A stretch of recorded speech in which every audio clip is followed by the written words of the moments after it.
J.T. Crowley is Talking Books. On the show, you'll hear from emerging talent and seasoned veterans from around the world.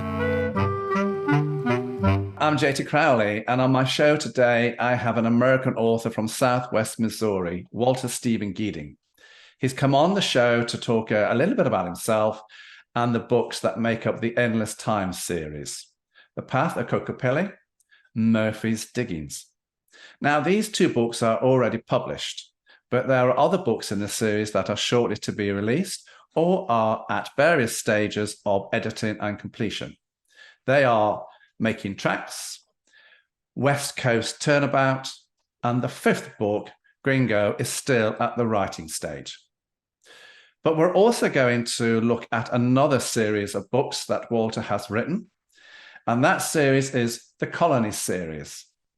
Of that series, we're going to touch upon three books: The End, Narrations of Newey, and The Beginning. Now, Walter was born in Washington, D.C., the son of an FBI agent. His younger years were very much the life of a nomad, crisscrossing America, and what he saw in his youthful nomadic life had a profound influence on him. So much so, those experiences reflect the storylines within some of his books. Walter Geeding's life, for me, could be compared to that of the life cycle of a butterfly. From the nomadic caterpillar stage, barely able to spell and write, he's emerged through pubescence to becoming a butterfly that became a successful dedicated attorney, both for defense and prosecuting cases. Not only did Walter turn his professional life around, but he also turned his private life around. After 3 failed marriages, Walt has now been married to Linda for close on 30 years. He has 6 children, 14 grandchildren. Walter has stepped away from the cutthroat legal profession and now describes his life as more blended with writing, traveling, and following a Christian path. His motto in life is no guts, no glory. Walter Stephen Geeding, come and join me on the show. Hello, John. Nice to meet you. I have to say, we've had several chats, and looking at your books, they're different, they're unique, they are very original. That's my opening gambit to describing your books. But I thoroughly enjoyed reading them and going through them and chatting to you over the last couple of Zoom meetings, how we're going to do this podcast. It's been fascinating. And I'd like to say right now, everybody, I'd like to thank a big thank you to Nancy. Who is she? Well, Walter might tell you who she is, but she's been an absolute star in getting this podcast together. Thank you so much, Nancy. Now, Walter, I think I've had several communications with you, as I've said, so I get the impression you've had a varied and fulfilling life so far. You're no shrinking violet, as they say here in the UK. Would you care to tell the audience a little more about yourself and what drove you to compile these books and the storylines, the narratives within? My life has been a storyline. My dad was an FBI agent. I ran away from home to keep my dad from killing me when he figured out that I was too much of a mouth for him to handle. So I ran away, hit the road for several years with my best friend, which comes up in the second series. But spent years out on the road, had more stories happen to me that are true life adventures that are half of them are more unbelievable than the fiction that I write. I'm also from there as a nomad semi-criminal. I evolved into going back to school at about, 36, 38. Went through undergrad as an English major, went to law school, became an attorney, was a prosecuting attorney for 8 years, criminal attorney, defense attorney for the next 15 or 20, From there, I started getting burned out and began writing. I'm also I raise bees for a hobby, and that's where the thoughts for colony came in. I had some hives disappear with colony collapse, and I thought, what would happen if the bees disappear from the earth? Well, Earth as we know it would cease to exist. An ancient Chinese sage once said, when the last bee's wings stop fluttering, life as we know it will be no more. And absolutely true. And this was said in the time when there were no commercial crops.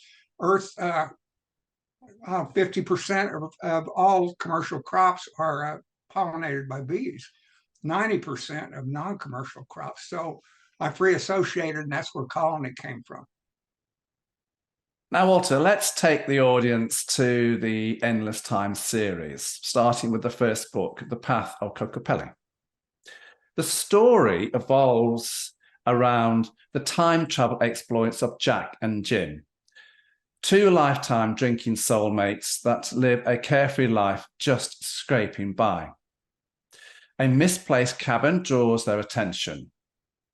The cabin's persona reveals expectations beyond their wildest fantasies.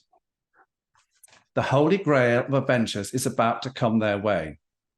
A trading world of 1822 in New Mexico, the era of Kokopelli, a fertile deity usually depicted as a humpbacked flute player venerated by some Native Americans in the southwestern United States. Walter, why did you choose to write this book? Kokopelli chose me. My wife and I, and again, the journeys of Jack and Jim throughout this series are the two main protagonists are actually alter egos of Jim, my brother from a different mother, and myself.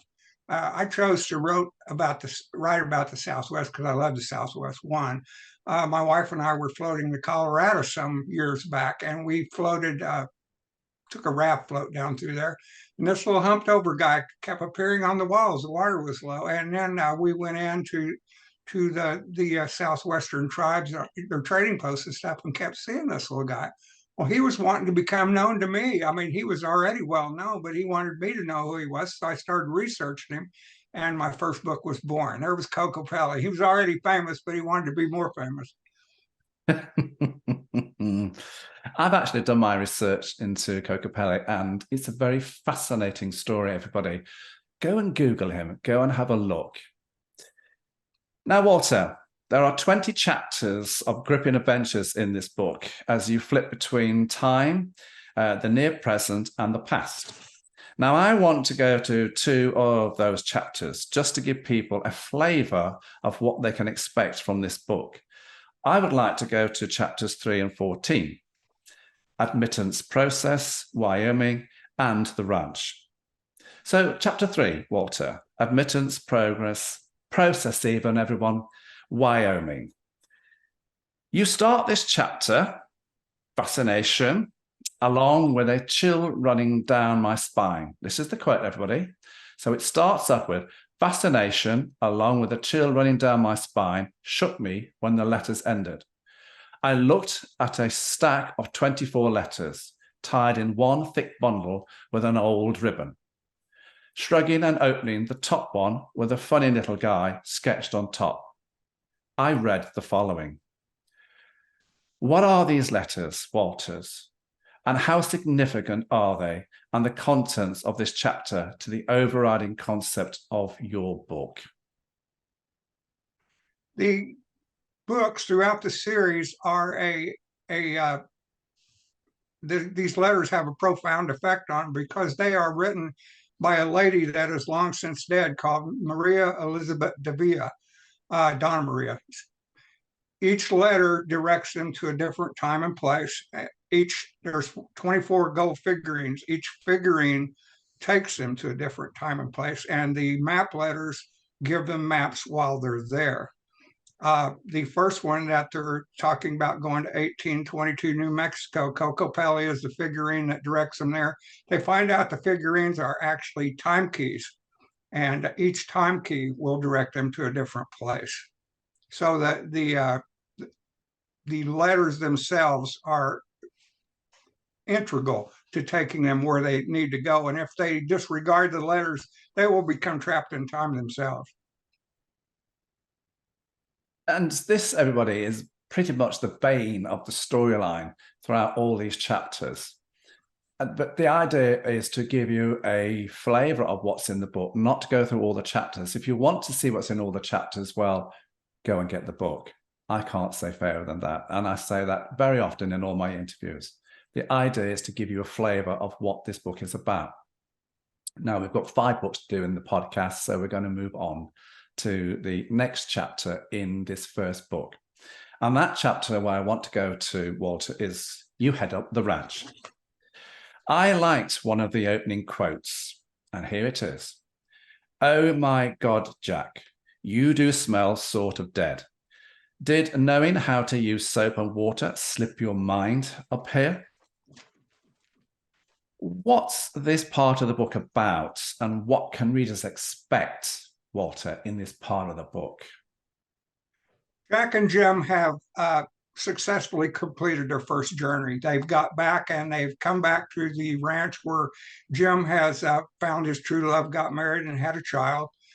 Jack has been up in the mountains for his first time. He rescued the old foreman that was up there that broke his leg, stayed in the mountains, the gross interest, for 2 months. While he's up there, him and his little dog, obviously they don't have running water, so they take a bath whenever they feel like it, and dog and man are quite satisfied with each other. In the interim, while he's there, he kills a giant grizzly bear he has to, or the bear's going to eat them. So he kills the bear and skins it. He's got a little bitty cabin, and he brings the bear skin in and skins it on the floor. Well, there's bear fat and slime everywhere. But neither one of them mind too much. They take a bath, roll the bear skin up, and put it up. Long about mid-March, the rescuers, not the rescuers, they come up and get him every year in March.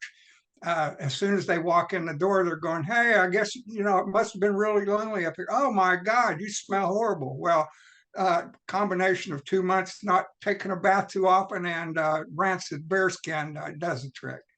I think if you and I didn't take a bath or a shower for 2 months, I think we might have a certain bodily odor about ourselves.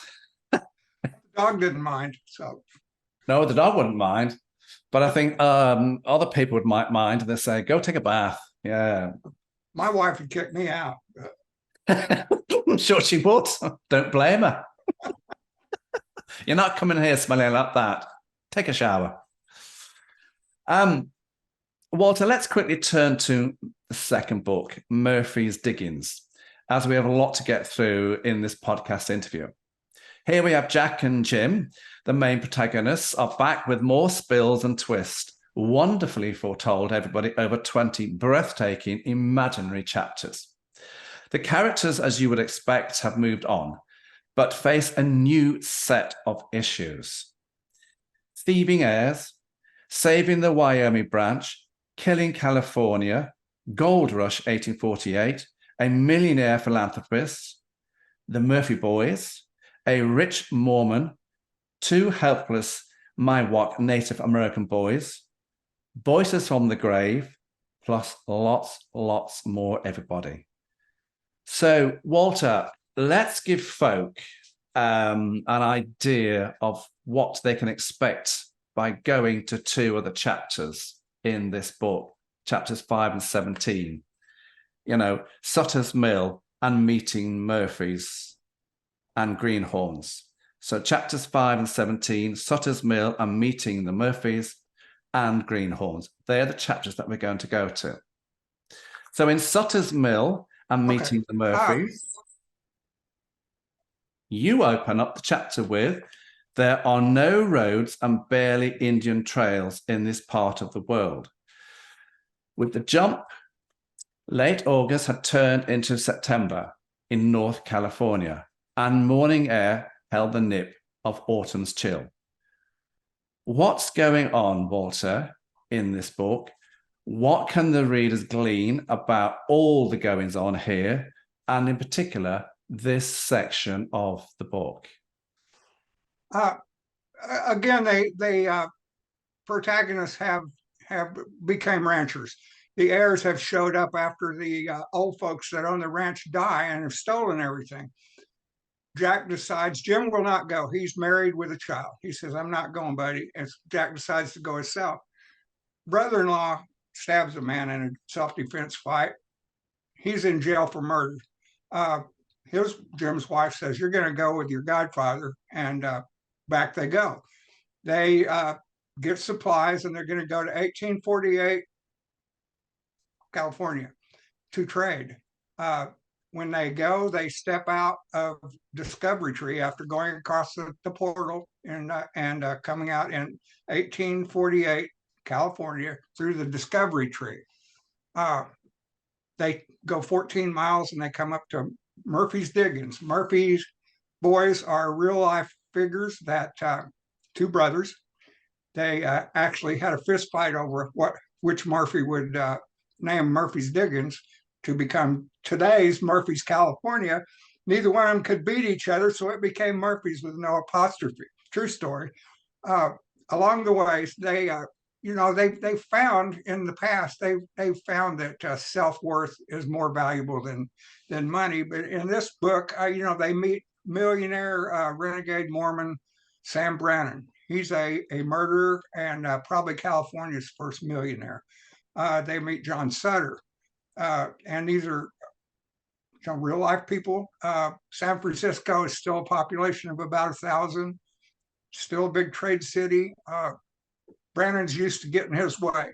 They pop out in camp. They start trading.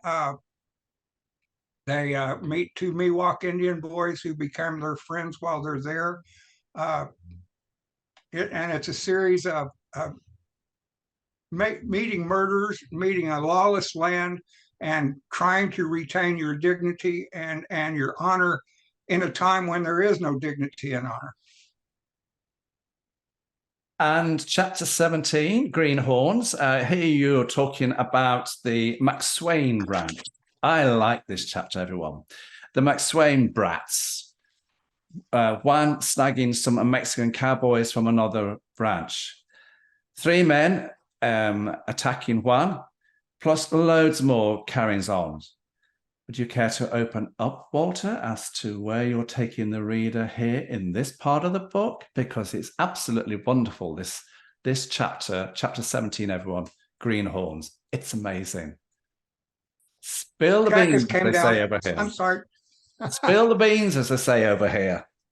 Jack has came down off the mountain after the old folks has died, the McSwains.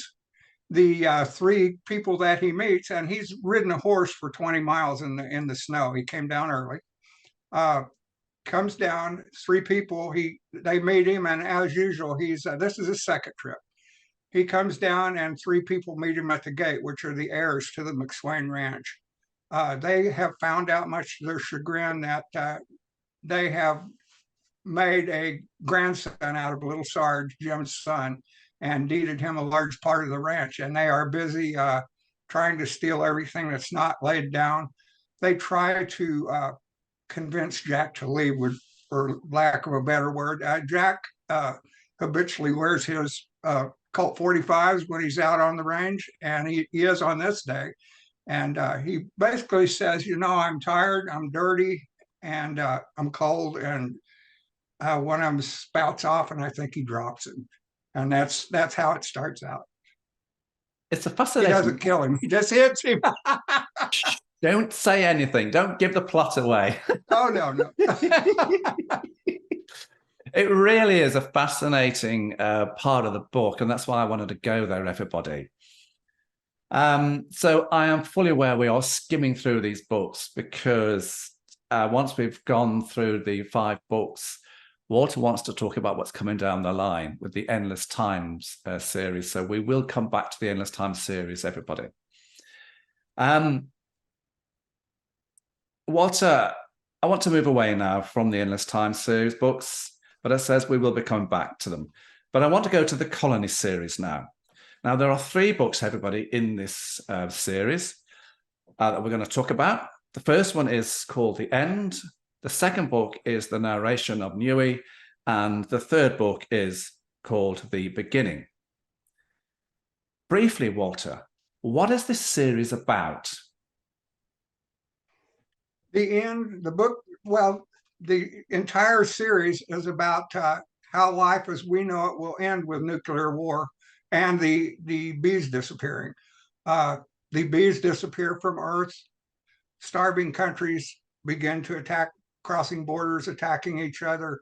An empty belly knows no borders. Eventually, wars start. Armies have mass desertions, and all law breaks down on Earth.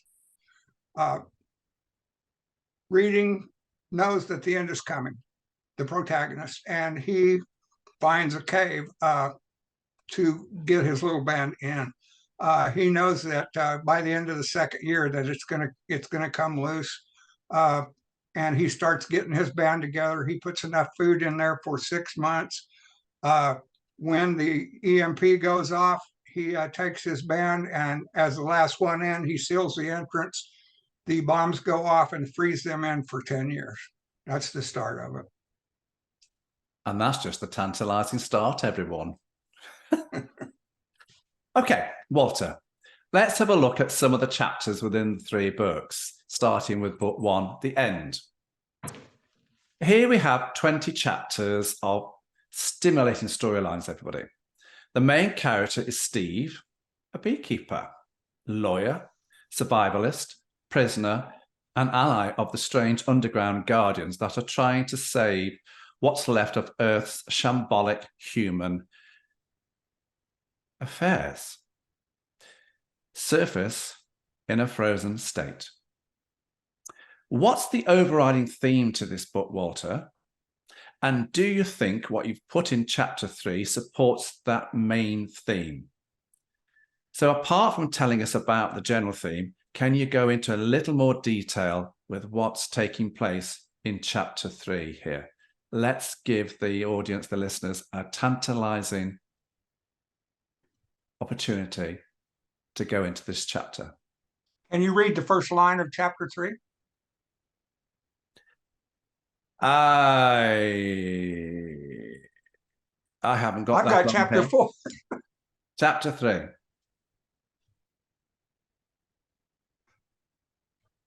Toward the end of the second growing season, as I said, Reading is preparing his band. He has taken a cave that he has found out by his hunting cabin, and has 47 people that he's preparing to come in. He has called all of his family. Anybody that's far out has no chance. Anybody that's close in knows when a signal is given to come in. As the world starts to implode, he moves everybody in. He has already lost a grandson. He's lost 3 family members. He has reconciled himself to the fact that he is no longer an attorney. He has become a survivor himself. The farms are becoming strongholds for any people that are left. They are fighting for their lives. Again, the gangs are taking out the cities. There is the only safety is in numbers. Churches have broken down. There is no more, cities have begun emptying out because there's no more gas. Coal mines have stopped producing because there's no more gas. With no coal mines, the water has ceased coming out. Purification systems break down. Cities start the general last mass exit to anywhere. With that becomes even more millions of people roaming the country, and its life is beginning to be non-existent on Earth. You enjoy writing these chapters, these storylines? I do. I thought you did. Sir? I thought you did. Well, it's, the reality is kind of staring us in the face these days. We live in a scary time, and I wrote I wrote this with the thought that this could happen anytime, anywhere on Earth, any day. The first part, at least. I know, and we do live in scary times. But we'll move on. We're not here to talk about that, everybody. Walter, let's go to chapter 15. Here you talk about young guardians that have made the return trip, that got back.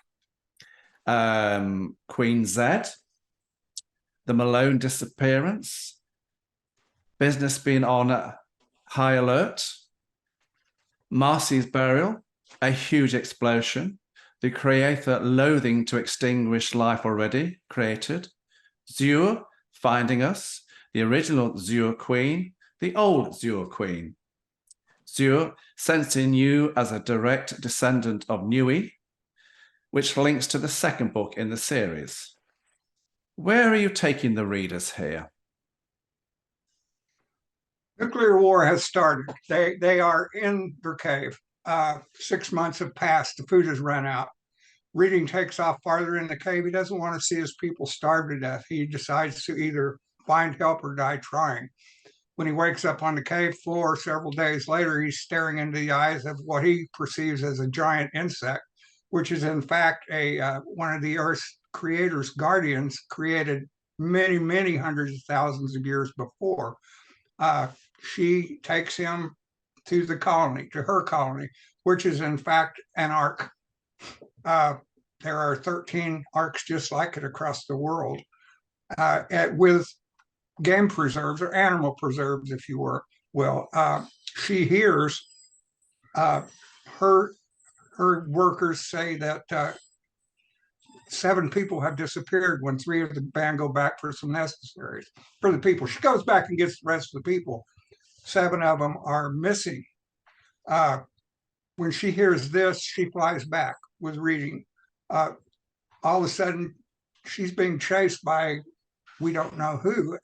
Coming back, she explains that Zur is a renegade guardian from the First Earth, when First Earth was the water people to start with. And that particular guardian went renegade because she hated people, she hated man.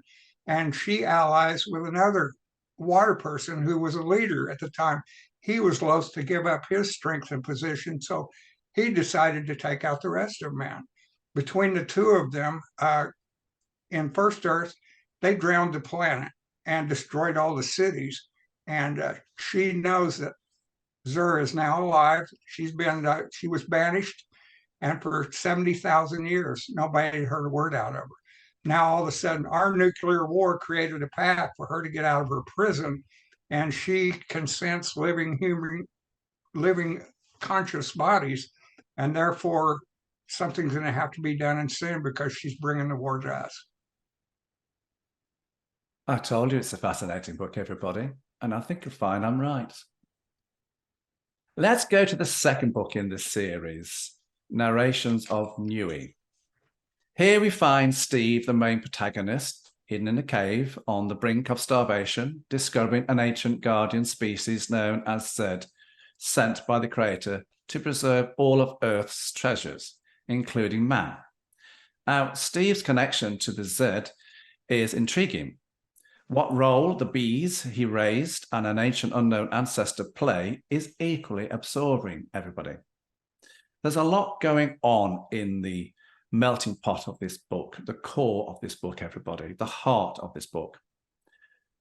Cracks are starting to appear in the Earth's crust. The escape of Zur, 300 humans from various Zed colonies. This is a busy, busy book with Nui at the start, taking Steve across vast seas to a different place and time. Again, Walter, tell us about the overall narrative. And is chapter 1, in your opinion, a powerful enough chapter, a powerful enough opening to set the whole storyline alight for this book and for the series? I think so. It begins with Reading being sent through a gravitational field under the South Pole. Nothing or the Z or Zur can't get there because the their method of flying, the gravitational field sets them off at the South Pole. He passes through a wall, a stone wall, into a different plane, into a room with just a stone room and a rock. When he grabs that rock, mist appears and he walks through it, comes out on a path that leads him. All of a sudden, he realizes that that path leads him to the very cave that he thought he had discovered. As he walks up to the cave, a figure flits inside. He follows that figure, and as he comes to their water, where they had a generator going, an arm reaches out and drags him into the water, and says, "Welcome, grandson." And that starts chapter one. Chapter one, we were a water race. We resided in cities forever, and freedom and love was ours for many thousands of years. There was no jealousy. There was no anything. We were the Creator's people till a leader decided he didn't. And leaders were chosen for their abilities, not for their want or their political affiliation. This leader wanted to stay there. So he created the first weapon out of the Creator's gift of the innate use of gravity. With that weapon, he destroyed underwater cities and started to come out on land. In that time, he was eventually beaten back, but the landman who had gotten away from him after he just used this weapon were able to beat him back. But all of a sudden, this great insect appeared, which was Zur. They didn't know it at the time. She produced what she called giants, which were made from slaves that she had discovered by accident using massive amounts of royal jelly. She could create mindless slaves. They only answered to their stomachs, and she would not tell her allies that, and they would catch and eat anything. They were very short-lived and could not breed. Between the two of them, they were about set to take over humanity on shore, which there were 3 continents. The Z appeared to help, and they discovered Nui, and Nui's relating all this, and he's going to take them all through this, but this is his short version to start with. They discover that A, the giants can only obey their stomachs, and B, Zur has utter disregard for the thinking of man. She thinks that they don't deserve to be included in thinking entities. And those 2 shortcomings are what Reading's there to discover from his ancient grandfather. Do you know what, Walter? I have to say, I found the giants in this book fascinating. And you might think that's odd when you look at the overall storyline, but I just found them really, really fascinating. That's just me. That's just me. Well, when you think that religion says that there were giants that walked the earth. If you believe that, anything's possible. Indeed, indeed. Maybe it is. Anyway, Walter, let's quickly skim down to the next series on the book, book 3. Now, oddly enough, you titled the book The Beginning, and yet the first book you give titled The End. So I thought to myself, this is odd. So I thought, before we actually get into this section of the book, this part, why have you titled the books in this order? Quite literally, the end is formed because the end of Earth starts this story. Earth starts crumbling, and within 2 years, the end happens. The narration of Nui's is a continuation of the end. When Reading steps through into a different plane, the second book is completely observed second person through Nui, and his narrations take him completely through to the end of the second book, wherein the beginning starts. And the beginning is the beginning of Earth when it greens up in 10 years. Are we going to see a new day when man rejoins the other wonders of the universe and of Earth and the miracles and steps out and rejoins his place? Or is darkness going to control and giants will walk the earth forever? There you go, everyone. That's why they're titled in that order. Now, the story in book 3 here, for me, is just as riveting as the 2 early books in the series. It tells the story of continuing struggles between the remaining 2 Z colonies and Queen Zur's total intent to gain supremacy over a thawing Earth, now that she can create colonies of powerful giants. The attack scenes are thrilling and absorbing. Steve has spent 10 years with Nui, his distant grandfather, and he has returned to the surface. Will the final conflict result in a reborn Earth for the Z colonies, or will Zur bring about an era of darkness with giants and evil filtrating a new aeon? What I want to know, Walter, and so that the audience can understand, is to make their own mind about this book. The most effective and powerful book within the series, is that what I think it is. Can you lift the lid off a little more to reveal more of the whole story and why the contents of chapter 5 is that important chapter? The contents of chapter 5 is basically the war is still going on in Inner Earth. The First World has destroyed itself. They have came back. They have decided that they are going to have to beat Zur or the giants, and Zur will take over the Earth. At that point, they decide that to do that, they're going to have to get to her. As they're talking, eastern colony, Zur has already conquered 3 eastern colonies and killed about 30 humans in each one of those colonies. Now there's only 13, so actually it killed 7 colonies. So half the population of the world of humans have already been destroyed. As they're talking about how best to do this,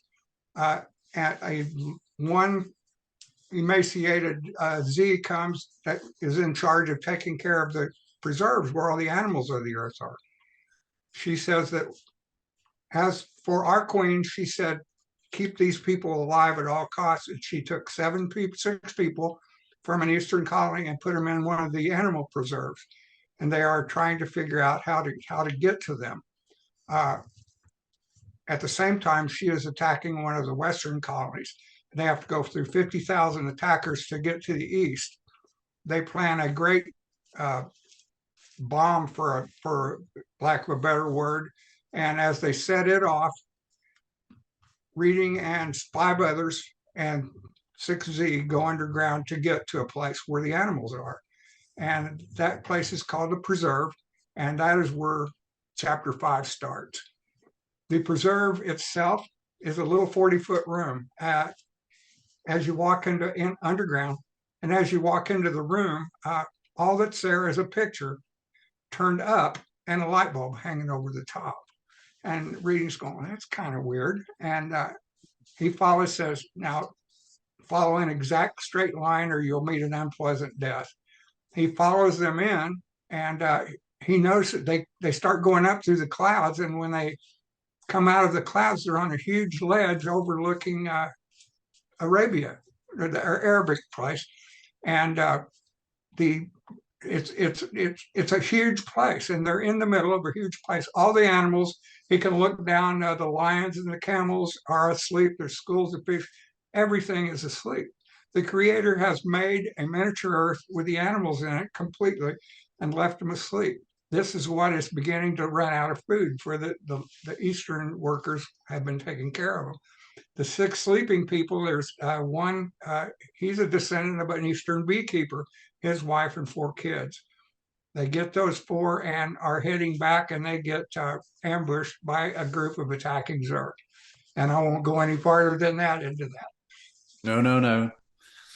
Let's keep that one, if you want to find out more what's going on in that chapter and that part of the book, well, as I say, go and get the book. Now, Walter, chapter 17. Can you briefly tell us what's going on in this chapter And do you think the audience and the readers are going to enjoy the final countdown part of the series here? I loved it. I had a great time writing it because it just gave me hope all the way around about the. At some point you've got to say, man's still got a heart. Man is still good, and good triumphs over evil if you believe in God every time. I do, and I don't give a darn if you don't or if anybody does, but I do. I'm a Christian, and this is how I desired my world to turn out. They come to the day when that Zer has been conquered. The giants are no more. 10 years have passed, and she says it's time to go out. When you leave, you'll be the only one, and your wife will be the only ones that remember being here. When they leave, you'll leave only with hand tools. You will never need another machine again, and the whole group will forget. We have created a paradise for you outside, and when they walk out, it's 10 years has been gone. Earth is greening. The animals are all back.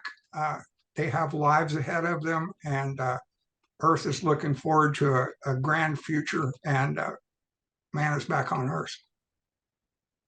A new step in life.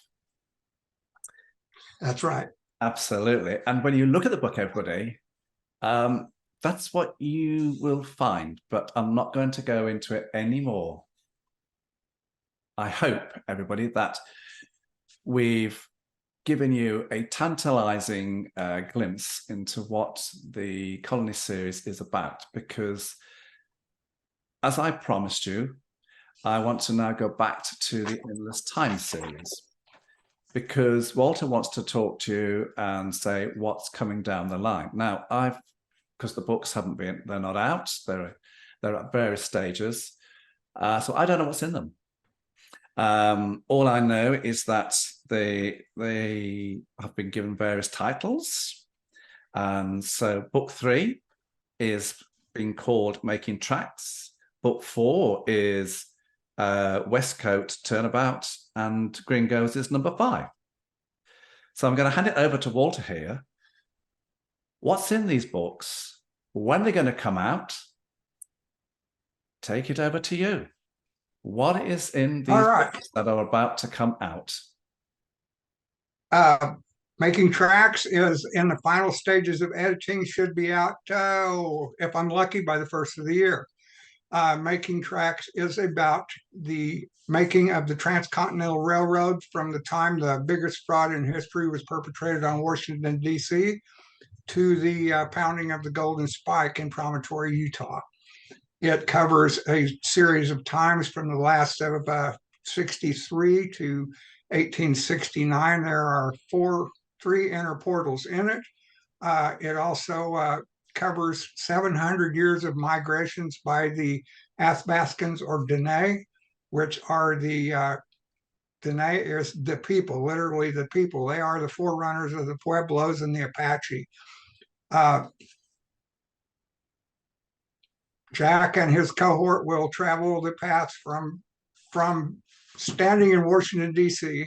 among the crowd and listening to the Durant and his buddies from the other side of the world, or the other side of the United States, con the Congress into giving them untold millions of dollars when the war was not quite over yet, Civil War. And starting in Nebraska, go clear through Nebraska, Colorado, and on across the Rocky Mountains, Utah, and into California. And all the trials and tribulations that happen, they will play anything from Indian fighter to Indian scout to sightseers. They take on the migration, the 700-year migration of the Dene through the eyes of the Dene until they pound the Golden Spike. That's Making Tracks. West Coast Turnaround. Mm-hmm. West Coast Turnabout. West Coast Turnaround. The guys go back out. It's in Big Tree, Oregon. Starts out. It moves from Oregon back into California pre 1848, before the gold was discovered. John Sutter's fort and is still in shape. Nobody has trampled his crops. Nobody's killed his animals. Nobody stole everything. You find out that John Sutter is not the nice guy everybody thought he was. He's a slave owner. He has an Indian army. That Indian army goes out and subjugates people from all the other tribes to work his vast holdings. And I won't tell you a whole lot more about that. The Miwok Indians are involved, and they go through one escapade after the other in that one. Let's see what I need. West Coast Turnaround and Gringos. When can people expect, Walter, when can people expect West Coast Turnabout? Well, I have to get Nancy in gear. She's getting slow on me. But and there ended the life of Walter Stephen Geeding, everybody. Yeah. I'm thinking the West Coast Turnaround is in my safe and ready to pick up. I would say if we get one out by the first year, we'll have the other one out before the end of the year. And then Gringos is in I've written about a half a chapter on it, so it's still in the gel stage. That was at the very early stage, everybody. Walter, what's, apart from these two series books, do you have plans to do any other series or anything else? Or are you just going to focus on these, the Endless Time series? For me, I get the impression this is the driving force behind Walter Stephen Geeding at the moment, the Endless Time series. Am I right? It is. The way I've set it up, the Endless Time series could have up to 24 books in it. I'm actually on book number 1, 2, 3, 4, working on number 5 in this series. So it could go on ad nauseum if I felt like it. Walter Stephen Geeding doesn't know where his finger is going to land next, and I always say that when my fingers start writing, my mind follows it, because I always write everything out in longhand, and Nancy cusses me daily because she can't read what I write. But she's been around me long enough in law and here that she figures it out sooner or later. But it's exciting for me because I never take notes. I never do, I don't paragraph anything. I don't do anything but sit down and say, what's these boys going to do today? And it surprises me as much as everybody else. Do you know what I get the impression that, yes, you write it down, then Nancy puts her own interpretation on it and types that up? Well, she interprets it, but she knows better than to change anything. She might suggest something. Yes. She's the boss, everyone. And we'll move on. Walter, who do you see as your market for your books? Who would you want to be seen reading your books? Anybody that has a desire to get out of their place where you at, any demographic, it doesn't matter. If you're in the big city and you want to take a step back and be free and dream about what's around the next corner, or take a wild, crazy ride somewhere and step out of your comfort zone, anybody like that. These books are designed with two men that are that adventure and danger are their code names. And I have to tell you that the two men that the last series is after, that was their they spent years on the road, and everything they did was unscripted. They had no safety nets. And if you like danger and adventure, and these books have safety nets because you can always get up out of your easy chair and leave for a while. The characters, the real life characters, and they remember things in every single one of these books. Every remembrance that they do is 100% accurate because it actually happened. So if you want to have adventure, you want to be scared, you want to have a thrill, pick up a book. Would I be right in saying, Walter, that possibly in either, the main characters, Jack or Jim, there's a little bit of you? Oh, you'd be absolutely correct. My adventures nowadays are on the written page, but there's very few of these adventures short of, they're fictional, but there's very few of these adventures that doesn't have a taste of me or Jim in it somewhere. Thought there was something about Walter Stephen Geeding in these characters, Jim or Jack. Have a look at the books, everyone, and make your own mind up. Walter, where can people get your books from? WalterStephenGeeding.com. That's Stephen with a P-H-E-N. And I blog weekly on there. Huge amounts of poetry. I'm a poetry nut, and I've been writing poetry since I was 7. But WalterStephenGeeding.com will get there.